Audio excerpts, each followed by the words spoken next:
Welcome. My name is Linda Cabrellis, and I'm the director of the Utah Innovation Center.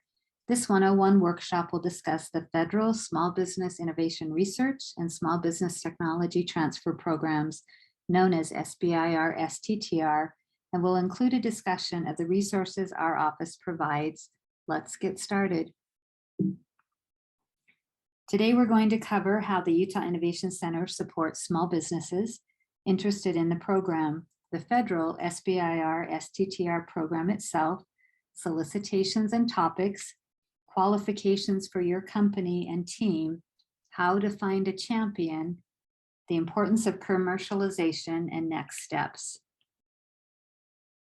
Our center supports technology innovation in the state of Utah. We provide SBIR-STTR services to companies and small businesses and entrepreneurs throughout the state. We assist Utah companies in applying to SBIR-STTR, including navigating the somewhat challenging process. We have a better than 25% win rate, where the national win rate is somewhere between 14 and 17%. We have helped bring 50 million to Utah companies, and we're the proud recipients of the Tibbetts Award, which is named after a gentleman by the name of Roland Tibbetts. Roland Tibbetts was with the National Science Foundation, and he had been a successful entrepreneur and researcher in his own right, and had worked for many successful companies and on many successful projects. He moved over to the National Science Foundation and said, I'm only going to be here 1 year. He found it kind of as his opportunity to exit, but just to still give back a little bit. He ended up being there over 20 years, and the Tibbetts Award is named after him. He saw that there was a lot of money going to research universities, and he felt like small businesses should also have a flavor of that and help, since they were the ones that were actually going to commercialize the technology. And so the Tibbetts Award is in recognition of Roland Tibbetts, and we are a proud recipient. It's the highest honor given by the Small Business Administration, who administers these programs, to companies and organizations and individuals who have a big impact on this SBIR-STTR ecosystem. So the federal programs, first, so we get with the definition, Small Business Innovation Research is SBIR. This is for any extramural research budget of an agency that spends over $100 million is required to set aside 3.2% of those funds to the SBIR program. The sister program, the Small Business Technology Transfer Program, or STTR, is for extramural research budgets of any federal agency that spends over $1 billion. It's required to put in 0.45%. So all of this money totals to be about $4 billion annually. The funding levels are specified by federal law, and this is a program that's overseen by the Small Business Administration, and it's mandated by Congress. So before we get too far along, we want to explain the differences between SBIR and STTR. Many times throughout this workshop, we'll say them interchangeably, but there are a few differences that you should be aware of. So one is with partnering, and what that means is for an SBIR, you can work with another partner, maybe usually it's a nonprofit research institution or possibly a federal lab. So that's allowed with an SBIR. With an STTR, you're required to work with a nonprofit research institution. The second row there is work requirement. So with an SBIR, you can outsource up to 1/3 of the budget to either consultants or subawards in a phase 1. It's up to 50% in a phase 2. But then when we go to STTR, there are specific work requirements. So the business must do at least 40% of the work. The research institution partner must do at least 30%. And then you can see the other 30% is up for grabs. So it just, you can work that out with your subaward. So that's with an STTR, and that's all based on the budget. The other item, the last row there, is the principal investigator, or the PI. So with an SBIR, the primary employment must be with the small business.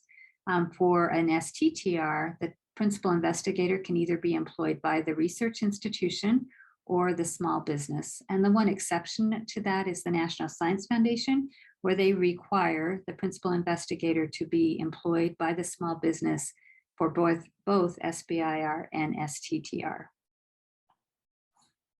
So this is a great slide that depicts kind of the difference between an academic grant and an SBIR and STTR proposal. So when we think of an academic grant, that's where we're talking about the science. You know, we prove something, we have a theory and we're able to prove that, and that's the science. With SBIR, STTR, the difference there is that you're building on the science, and the end goal is having a product that you can commercialize. So you take the science, you continue to develop it, you prove it, it's a novel technology that has a competitive advantage, and you're developing a product that has a need. There's an unmet need somewhere out in the universe that you're solving. And when you connect the product and the science together and you're able to commercialize it, that's what becomes an SBIR STTR project. The best benefit of these programs are that these are non-equity position dollars. So that means that you do not lose any technology ownership, you do not lose intellectual property, and these aren't loans. This is not something that you have to pay back. There is the one caveat in the second bullet of national emergency. So if for some reason the government needed to use your technology and it was for a national emergency, then they do in the small print, when you read all of the documents that you sign, there is that opportunity where they can license the technology and use it, but then they license it back to you. And we know of only one instance where that's ever happened, and that was with night vision goggles. It was a number of years ago. It's the only instance we're aware of. The technology was licensed back to the company, and then we move forward, but it's just good to know that could be a possibility, but it's very, very rare. These are the 11 federal agencies that participate in the program. So with all of those, Department of Agriculture or USDA, Department of Commerce, which we think of as NIST, it's Standards and Technology, and NOAA, Oceans and Atmosphere. The Department of Defense, which has about 14 different components, which are like Army, Navy, Secretary of Defense, there are several. The Department of Education, Department of Energy, Health and Human Services, which includes National Institutes of Health, Centers for Disease Control, and FDA, Homeland Security, Department of Transportation, the Environmental Protection Agency, NASA, and the National Science Foundation. So each of these agencies administer the program. It's all based on the same rules. However, they all look at it a little bit differently, and so they expect different things, and that's where our office is available to help you. We can help you navigate all the different agencies and know what they're looking for. Also, when you see the 5 that are bolded, so Defense, Energy, Health and Human Services, NASA, and National Science Foundation, they also they're big enough that they also participate with the STTR. So they're the ones who have the billion-dollar budgets that require them to also participate with the STTR program. This gives you a sense of the way the budget is distributed. You can see the biggest half, or about a half of the pie, is with the Department of Defense, followed by Health and Human Services, then Department of Energy, NASA, and National Science Foundation. So again, the big 5 that participate in both SBIR and STTR. Then you can see the others are just that small sliver at the top, kind of to the right. And across the bottom, we've given you an idea of how big those budgets are. So to include USDA and Homeland Security, Commerce, Transportation, Education, and EPA.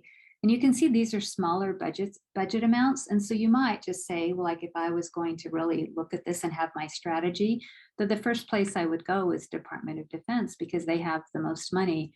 And that might be a good strategy, but you really have to say, where do I fit best? So the technology that I need to develop and have a need out there that I'm going to try to help solve, where does it fit? And it might be with the Department of Defense, but it also might be with National Science Foundation or Transportation. So you have to look across the board to say, where do I fit? And chances are you fit in more than one place. Something to note is we've found out that the National Science Foundation spends quite a bit of money on education technology. So you naturally would think you were going to the Department of Education, but also think about the National Science Foundation. We also know that the Department of Defense spends a considerable amount of research in breast cancer.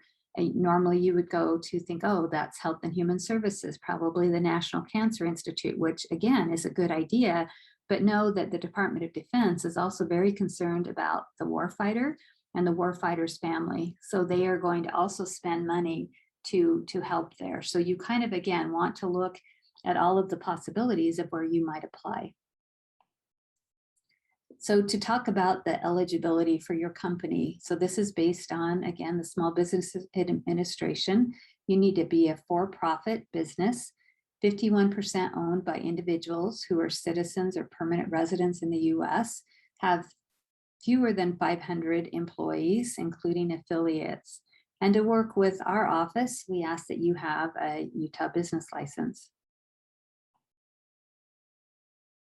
The purpose of this program is to fund innovation that is high risk. These are generally early stage projects, and going back to the initial legislation that was written, this SBIR came about in the early 1980s, and STTR came about 10 years later in the early 1990s. But the words that were used were that this is for important or critical inventions and innovations that may not be considered by other types of venture funding. So these programs have funded a few examples: the GPS system, the Qualcomm chip, and a flying car.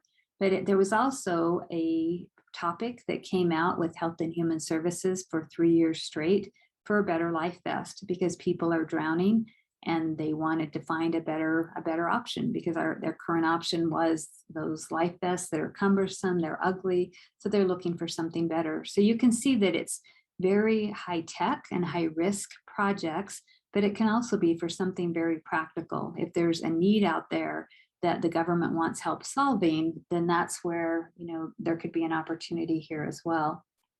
So the important message here is do not self-select out. Just look at all the different agencies, look at what you're doing, and try to find the best fit, and we can help you do that. This is a 3-phase program that's competitive. A phase 1 is a startup phase, we call it, where you're proving feasibility. These projects are generally 6 months. They range in about 150,000 to about 250,000 for the budget. And this is where you're exploring the technical merit or feasibility of an idea or technology. After phase 1, you can move into phase 2, and this is where you're expanding the research and development.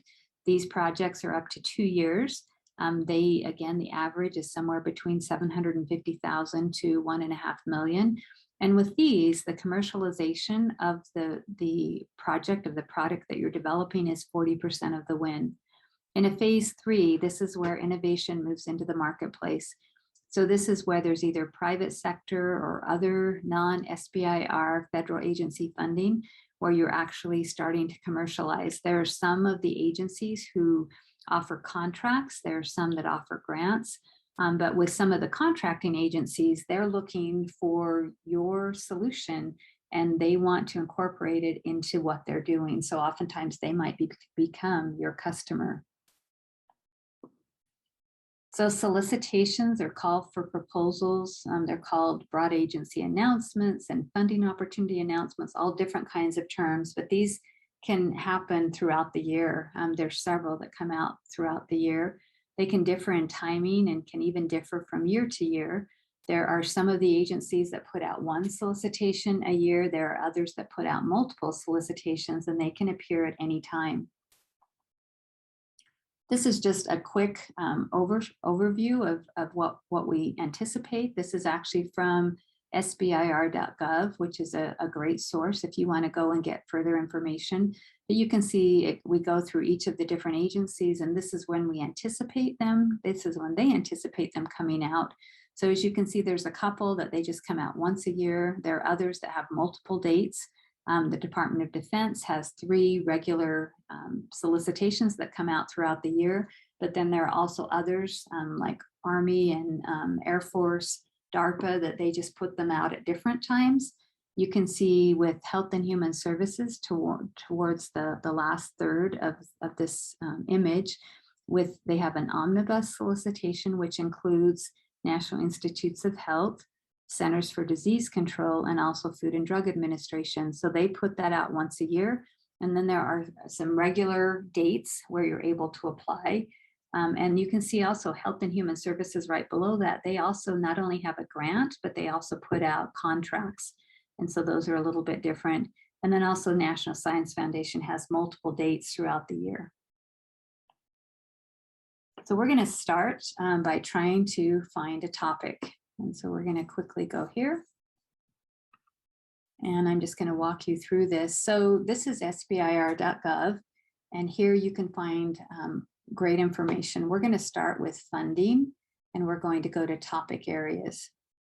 So here it lists, you can see there's open, future, and closed. We're going to start with open, and we can put in any word. And looks like I've searched for a couple before. We'll try carbon and see if there are any opportunities. So with carbon, we've come up and we actually have 8 results. So we can see here, for example, here is the Department of Defense, the Army. So they're looking for these easily processed high TIG polymers. You can also see there's several other options. We've got lots of things with the Army. We also have down here with the USDA, where animal production and protection. And we also see here with food science and nutrition. So the word carbon has come up in those. So you can choose any of these. Let's try this one right here. So novel high performance oriented films for ballistic protection. So I can see that this is an STTR. It looks like it's phase 1 and phase 2, Department of Defense, Army. This was released the end of August. The open date is in September. It's due in October. So they do give you some time to look. So I can go here and I can find additional information. It tells me, it gives me a description of what they're looking for. So I'm going to review that to see if what I'm doing fits with what they're looking for. I can actually go to the topic right here. So there's a link that I can go to and get additional information. So all of these things are very helpful. The great thing about Department of Defense is once they're released, there's a time from when they're released to when they're open that you can actually talk to the technical point of contact, or the TPOC. During that time, I can ask specific questions to try to understand exactly what they're looking for to make sure that we have a good match. So this is all very good information. Again, our office is able to help you look for topics, but that's what you're going to do. So then you'd say, why would I ever go to closed topics? Well, again, if I put in carbon and I search, so these are going to be solicitations that have come out that have already ended. So for example, we'll go right here, low impact construction materials and technologies that reduce embodied carbon of building. So I can look at this topic, and it closed in August, but I can go and see, there's an opportunity to go and see what they were looking for. And I could possibly contact the agency to see if this looks like it was the Environmental Protection Agency. I could try to contact them to see if they were actually able to find what they were looking for. I can maybe find out who was funded by going to SBIR. I'll show you that right here. I can go here to the reports, and when I look at award data, I can actually come in and I can search for a keyword. So again, if I want to try carbon and I want to try looking at it, I can see other companies who've been successful at winning either a phase 1 or possibly a phase 2. And I'm actually able to get information. So for example, here, when I click on this topic, I can find out when it was awarded. I can find out the company. So this company is in Wisconsin, but I'm also given the name and email and the phone number for the principal investigator, as well as a business contact. I can also read the abstract, and so I understand what they propose to do. And it might be that I'm doing something very similar, and I might reach out to either the business contact or the principal investigator to see if there might be an opportunity to collaborate on a future proposal. Perhaps we could be a sub-award on their next proposal. This was a a phase 1 SBIR for $100,000, but maybe on their phase 2, maybe we could offer some kind of expertise where we could also help them and possibly work with them. So this is a great place to look. I mean, there's lots of other things. You can look at other types of companies that have won. Here's the TIBETs that I mentioned. So again, a great place to look. So we suggest you go and look, and if you need help at any point, we're happy to help you. Okay, we'll move forward. So once you've found a topic, then you're going to try to find a champion. So this is where you actually contact the program officers. So some of the agencies print these, National Science Foundation and NIH, they're very easy to find. Others, you might have to dig a little bit, or you can contact our office and we can help you. But you're going to contact the program officer to let them know what you're doing, how you feel like you fit well with that mission of that agency, and you're going to begin a dialogue. And so this is an opportunity for you to get feedback, to see how well you fit and to find the best fit. And what you're trying to do is to find an advocate for what you're doing, to find a champion. You might also create your own SBIR, STTR topic. This isn't a guaranteed win. However, there was a company that we talked to just a couple of years ago who had an idea, and they had been speaking to the Department of Defense, but the topic never came up. So they actually wrote a topic in the same format that you can currently find within the Department of Defense. They submitted it to one of the program officers, and within a short amount of time, that topic actually came out in the next solicitation. Now, it doesn't mean that they were for sure the one that was going to win, but at least it gave them the topic that they could compete for. And so some agencies allow you to give input on topics that might be there, some don't, but it's definitely worth a try. So how would you communicate what you're doing easily to the program manager?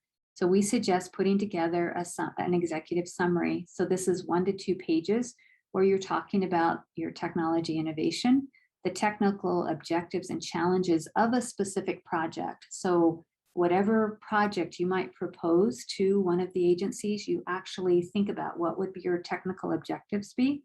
You discuss the market opportunity and then the company and the team.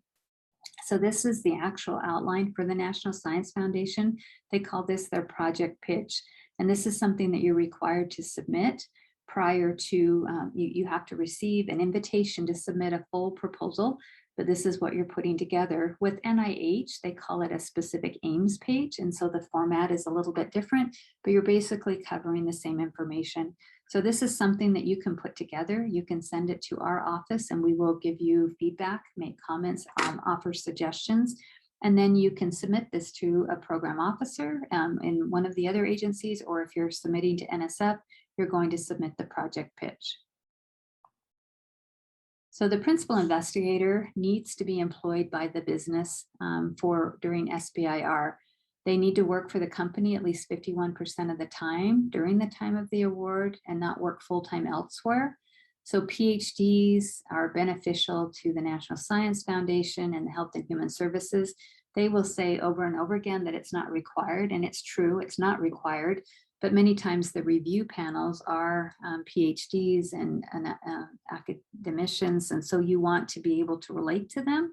And so sometimes having someone on your team that has done research before might be beneficial. So again, it's like looking at your whole team and making sure you have the right team put together. The rest of your team could be scientists and engineers and innovators. You might have experts in your industry. So a business person, while that individual is not paid and part of the project for a phase 1, it's still good for the reviewers to know that you understand the business, you understand how to get this to market. You might consider having advisors on your team, and you're always looking to the future. So for marketing, regulatory, if there's a challenging regulatory pathway, then knowing that you have someone on your team that's been through that before. And also the Utah Innovation Center, we consider ourselves a member of your team. We're here to help guide you along the way. So I mentioned that commercialization is 40% of the win for a phase 2. So it's very important that you understand your market, the value proposition. You've done some customer discovery. You found out that there's a need and there are customers that are very interested in what you're doing, and also that you have a really good understanding of the competition. You never want to say that there's no one else doing this, because right now there's somehow it's getting done. So you want to understand the competition and how you can have a unique advantage over the competition. For a phase 1 project, you need to demonstrate that you have a good understanding of the market, a good understanding of the competition. You have potential partners, or have at least started some discussions, and then you're going to have letters of support. So not all agencies allow letters of support, but several do. And this is your opportunity to show that you have already had discussions with your customers and partners, and that they're very interested in what you're working on.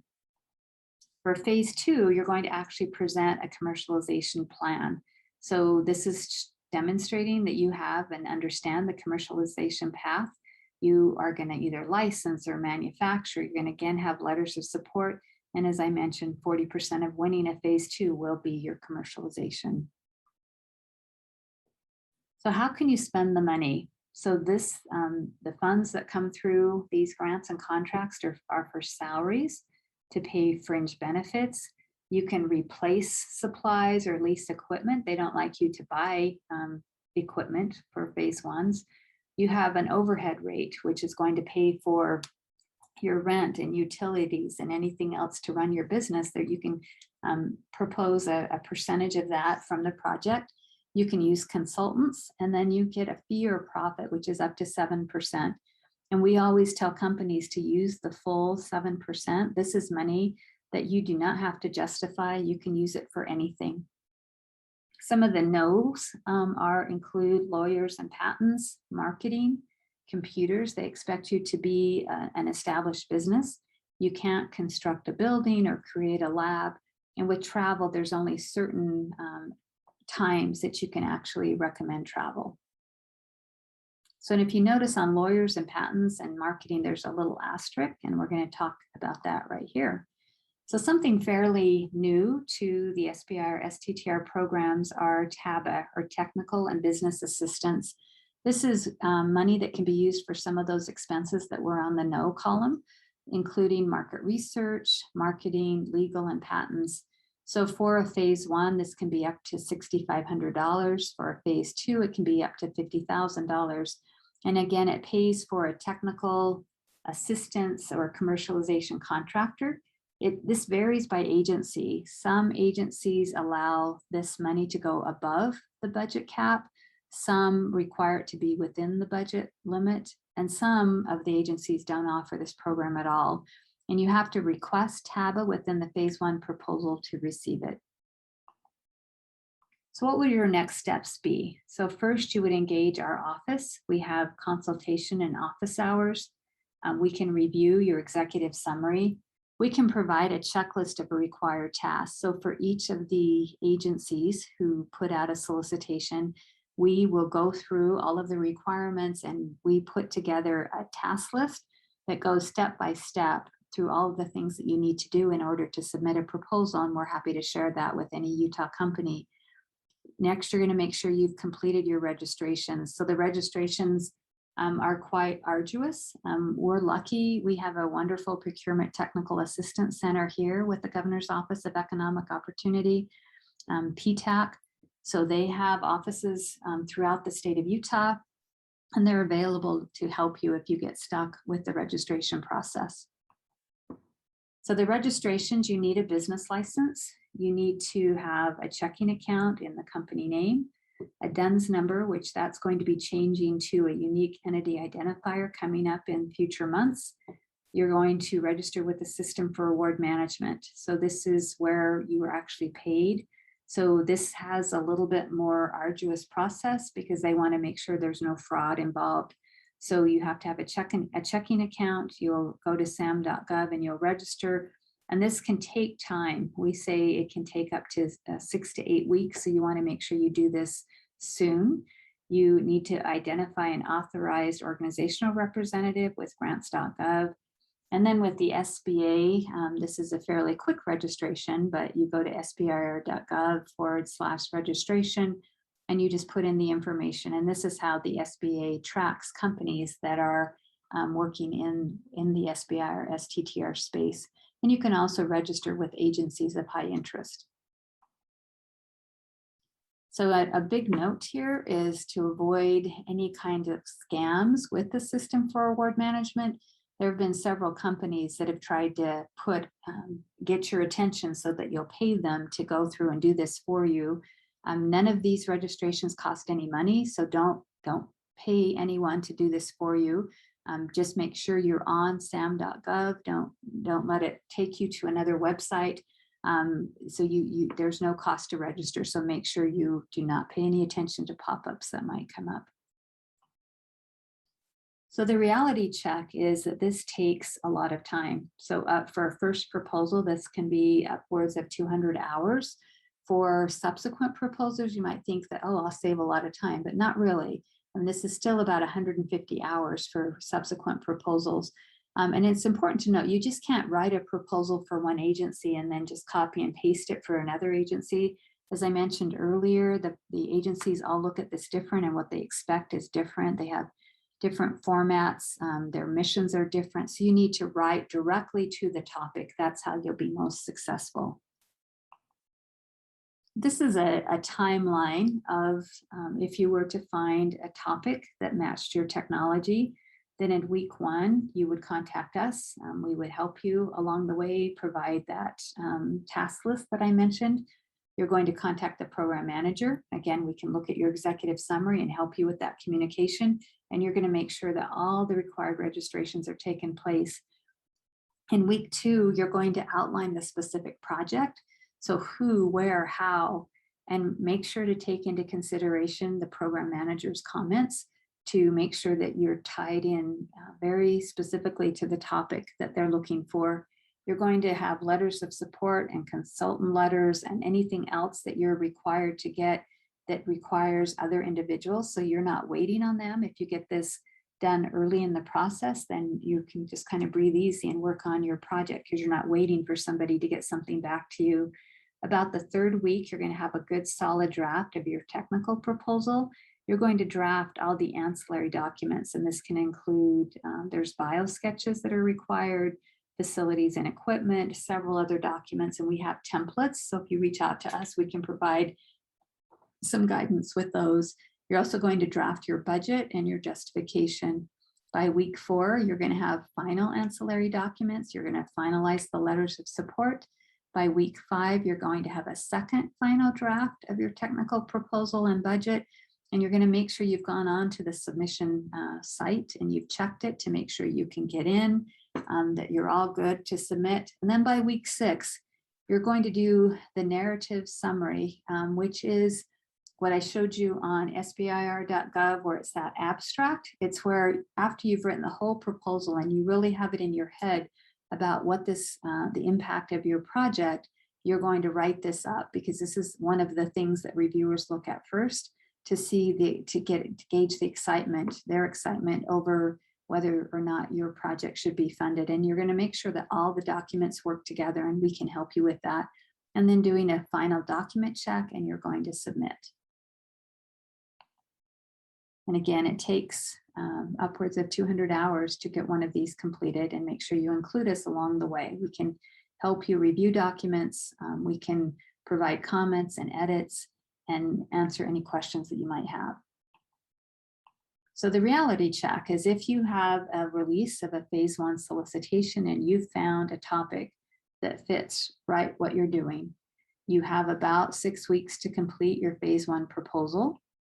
Then you're awarded. It's usually between 3 and 6 months after submission. You do your project, and you have a phase 1 report at the end. And remember, with SBIR, it's about a 6-month project. With STTR, these are generally 12-month projects because you're working with a subawardee. You're going to submit your final report about 1 to 2 months after completion of the project. Then you're going to submit your phase 2. So again, this is a 24-month project for SBIR and STTR. And while you're waiting to see if you can be funded for your phase 2, this is kind of the valley of death. And this is where you need to find a way to continue on. And then you're awarded the phase 2, which is about 6 to 8 months after submission. And then after the 2-year phase 2, this is when it goes into phase 3. So there's no federal money and you're needing to commercialize. So what our recommendation is, as we've seen many companies do this, where they'll submit other proposals, they'll find other topics that continues the development of their technology or have other applications. And this is a way that you can continue the research arm of your company. So after the win, you will have to report. It depends on the agency, but there can be up to 2 to 7 updates. You want to make sure that your reports are on time, that you discuss the progress to milestones, where your dollars are. This is the opportunity to make the contract manager your best friend. You want to make sure you keep them informed. On the money, you're going to separate federal dollars, and you spend the money as you said you did in your budget, or you get permission to change. They understand that you did projections when you put in your proposal, but if you're veering very far off of that, you want to make sure you inform your program manager or contract manager so they know what you're doing. So the Utah Innovation Center, we can help you. We can consult with you. We can help you if you're trying to find a good topic match. We can help you. We will guide you with your grant proposal. We'll evaluate, we'll edit, and we'll also help you with the submission if you need help. Again, we engage our office. We have a better than 25% win rate. So we offer events, workshops, panel discussions. We have regional conferences we participate in, and we host program managers from the different federal agencies. In the next little bit, we're offering a USDA workshop, National Science Foundation, National Institutes of Health. We also anticipate doing workshops specific to Department of Energy and NASA. So again, and Department of Defense. So make sure you engage our office and feel free to reach out to us at innovationutah@utah.gov. This is our team. Again, I'm Linda Cabrales, and I'm happy to work with Jared and April and Ashley. We're here to help you, and we look forward to working with you in the future.